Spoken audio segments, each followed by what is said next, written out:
అంటే మన మనుషులు చాలామంది పుడుతూ ఉంటారు, చనిపోతూ ఉంటారు. చనిపోయినా కూడా గుర్తుంచుకోగలిగేది, గుర్తుంచుకునేది మనం కొందరినే. అటువంటి అతి కొద్ది మంది వ్యక్తుల్లో పుచ్చబోలు సుందరయ్య గారు కూడా ఒకళ్ళు. ఆయన చివరిదాకా ఒక సామాన్య కార్యకర్త స్థాయి నుంచి నెల్లూరు జిల్లాలో అలగానిపాడు నుంచి ఈ దేశంలో కమ్యూనిస్టు ఉద్యమాన్ని నిర్మించిన పితామహుల్లో ఆయన ఒకళ్ళు. అంటే అమీర్ హైదర్ ఖాన్ అని చెప్పి ఈయన్ని గుర్తించి ఈయన ఇంటర్మీడియట్ చదువుకునే స్థాయిలోనే తీసుకొచ్చి ఆయన ఎడల కమ్యూనిస్ట్ ఉద్యమం పట్ల ఈయన ఆకర్షితులై కమ్యూనిస్ట్ ఉద్యమం అంటే పేద ప్రజలకి పనిచేయడం కోసం. అంటే కమ్యూనిస్ట్ ఉద్యమం దేనికోసం? ఈ సమాజంలో ఉన్న ప్రతి ఒక్కళ్ళు కూడా ఎటువంటి ఇబ్బందులు లేకుండా సమానంగా బతకాలి, ఒక సుఖశాంతులతో బతకాలి అని కోరుకునేదే కమ్యూనిస్ట్ ఉద్యమం కావచ్చు, సిపిఎం పార్టీ కావచ్చు. అంటే అందరూ సమంగా జీవించగలిగే ఒక సమాజం ఉండాలి. అందరూ సమంగా జీవించగలిగే సమాజం సమసమాజం, సోషలిజం. దానికోసం చివరిదాకా కూడా పనిచేశారు. ఇవాళ ఉన్న సమాజం అందరూ సమంగా జీవించగలిగేటట్టుందా? లేదు. మనం ఆటో నడుపుకుంటూ మన పొట్ట మనం పోషించుకుందాం అనుకున్నా కానీ పోషించుకోవడానికి మనం అలా బతకడానికి అంగీకరించలేని సమాజం. రకరకాల భారాలు మన మీద ఇస్తున్న సమాజం. ఈ 5 రాష్ట్రాల ఎన్నికల ముందర దాకా యుద్ధం భారం మన మీద ఏముండదు, ఏ ఇబ్బంది లేదని చెప్పి కేంద్రంలోని మోడీ, రాష్ట్రంలోని కూటమి ప్రభుత్వం చెప్పింది. కానీ ఇప్పుడు పరిస్థితి ఏంటి? పెట్రోల్ డీజిల్ రేట్లు మళ్ళా 3 రూపాయలు చొప్పున మళ్ళా పెంచిన పరిస్థితి. ఇది ఈ 3 రూపాయలు పెరిగిందని చెప్పి మనకు వచ్చి రేట్ ఏం పెరగదు. మీటర్లు ఎలాగ లేవు, బార్గెన్ అంతకంటే రేట్ ఏం మనకు పెంచరు.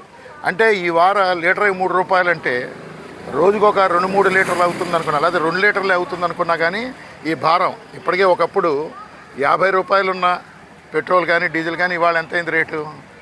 110 రూపాయలకి చేరుకుంది. అంటే 60 రూపాయలు పెరిగింది. అంటే రోజుకు మన మీద ఈ 2 ఏళ్లలో చూసినా కానీ మన మీద భారం 60 లీటర్కి 60 రూపాయలు చొప్పున 2 లీటర్లు 120 రూపాయలు. అంటే 120 రూపాయలు చొప్పున నెల వచ్చేటప్పటికి 3600, అంటే 4000 రూపాయలు భారం పెట్రోల్ డీజిలే.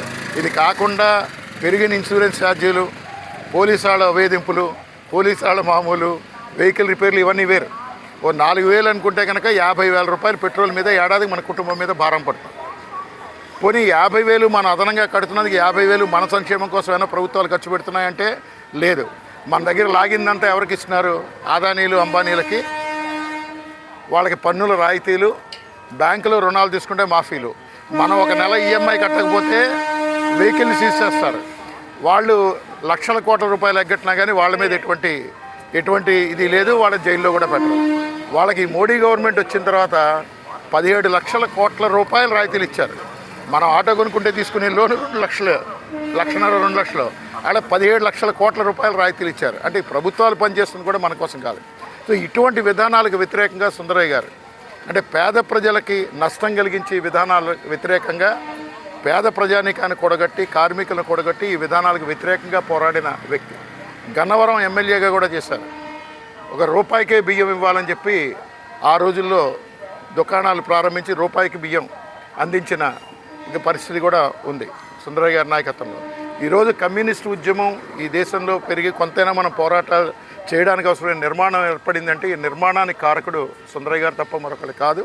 ఇక్కడ ఆయన్ని మనం స్మరించుకుంటున్నామంటే ఆయన ఏదైతే లక్ష్యం కోసం పనిచేశాడో, ఏ పేద ప్రజల కోసం పనిచేశాడో వాళ్ళ కోసం రాబోయే కాలంలో మనం కూడా పనిచేస్తామని చెప్పి మనం దీక్ష తీసుకోవడమే ఆయనకి మనం ఇచ్చే నిజమైన నివాళి. కాబట్టి మనం ఇవాళ ఇందాక మాట్లాడుతూ దుర్గారావు గారు లేబర్ కోడ్లు రద్దు చేయాలన్నారు. ఏంటి లేబర్ కోడ్లు? మనం పోరాడి సాధించుకున్న చట్టాలన్నింటినీ కూడా రద్దు చేయడం. అంటే సంఘం పెట్టుకునే హక్కు, అట్లాగే బేరసారాలాడే హక్కు. అది సంఘం ఉంటే పోరాడతాం, సంఘమే లేకుండా చేస్తే పోరాటం ఉండదు. ఇవాళ సంఘం పెట్టుకునే హక్కును కూడా కేంద్ర ప్రభుత్వం, రాష్ట్ర ప్రభుత్వం ఈ 2 కూడా కాలరాస్తూ నిర్ణయాలు చేస్తున్నాయి. పని గంటలు కూడా పెంచుతున్నాయి. అంటే మనకైతే పని గంటలు లేవు. ఆటో కార్మికులుగా మన వెసులుబాటును బట్టి మామూలుగా ఎక్కడైనా ప్రపంచంలో పని గంటలు 8 గంటలు. ఆ 8 గంటలను 12 గంటలు చేశారు. అట్లాగే మహిళలు రాత్రిపూట పని చేయించవచ్చు అని చెప్పి ఇటువంటి విధానం. జీతం వచ్చేటప్పటికి మనం రోజుకు ఒక 400-500 వస్తున్నా కానీ కుటుంబం గడవలేని పరిస్థితి. ఇవాళ ఇప్పుడు రోజుకు 178 రూపాయలు కూలి ఇస్తే చాలు అని చెప్పి ఈ లేబర్ కోడ్లో పెట్టారు. రోజుకు 178 రూపాయలు ఇస్తే చాలు. ఈ పెట్టుబడిదారులు, పెద్ద పెద్ద పరిశ్రమల వాళ్ళు రోజుకు 180 రూపాయలతో కుటుంబం గడవగలిగే పరిస్థితి ఉందా? లేదు. మరి 180 రూపాయలు వస్తే కుటుంబం ఎలా గడవాలి? గవర్నమెంటే 180 రూపాయలు ఇస్తే చాలు, 180 కంటే తక్కువ ఇవ్వడానికి వీల్లేదు, 180 ఇస్తే చాలు అన్న తర్వాత యజమానులు ఎంత ఇస్తారు? 180 ఇస్తారు రోజుకి. అంటే 4,800 నెలకు వస్తే బతకగలిగే పరిస్థితి లేదు. సో ఈ విధంగా లేబర్ కోడ్లు తీసుకొచ్చి వీటిని మనం వ్యతిరేకించాల్సిన అవసరం ఉంది. పెట్రోల్ డీజిల్ ధరలు ఏదైతే పెంచుతున్నారో ఈ ధరలకు వ్యతిరేకంగా వాస్తవంగా పెట్రోల్ డీజిల్లో మనం 110 రూపాయలు 115 రూపాయలు కడుతున్నామంటే వాస్తవంగా పెట్రోల్ ధర అంతర్జాతీయంగా చూసుకున్నా కానీ 40 రూపాయలకు మించదు. ఈ మిగిలిన డబ్బులన్నీ దేనికి కడుతున్నాం మనం? కేంద్ర ప్రభుత్వానికి, అంటే ఢిల్లీలో ఉన్న మోడీ ప్రభుత్వానికి, రాష్ట్రంలో ఉన్న ప్రభుత్వానికి పన్నులు కడుతున్నాం లీటర్కి. అంటే మీరు 2 లీటర్లు పెట్రోల్ వాడుతున్నారంటే రోజుకి గవర్నమెంట్కి మీరు ఓ 120-130 రూపాయలు పన్ను కడుతున్నారు. ఈ కడుతున్న పన్నులన్నీ మళ్ళీ పెట్టుబడిదారులకు రాయితీలు ఇస్తున్నారు.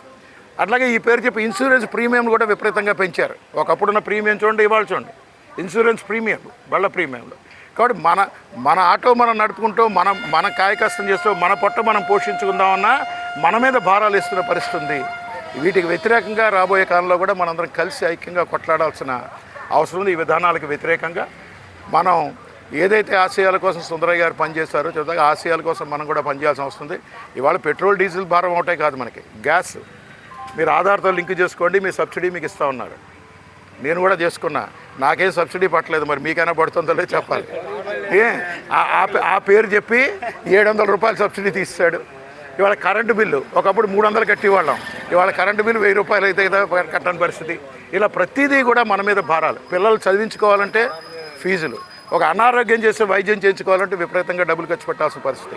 సో ఈ భారాలన్నీ కూడా మన మీద పడుతున్నాయి. ఈ భారాలకు వ్యతిరేకంగా కూడా రాబోయే కాలంలో మనం ఐక్యంగా పోరాడాలని చెప్పి తెలియజేస్తూ, ఈ అవకాశాలు ఇచ్చిన మీకు అందరూ కూడా ధన్యవాదాలు తెలియజేస్తూ, ఏదైతే సుందరయ్య గారు ఆశయాల కోసం పనిచేస్తారో ఆశయాల కోసం మనం కూడా పనిచేయాలని చెప్పి మిమ్మల్ని అందరినీ కోరుకుంటూ సెలవు.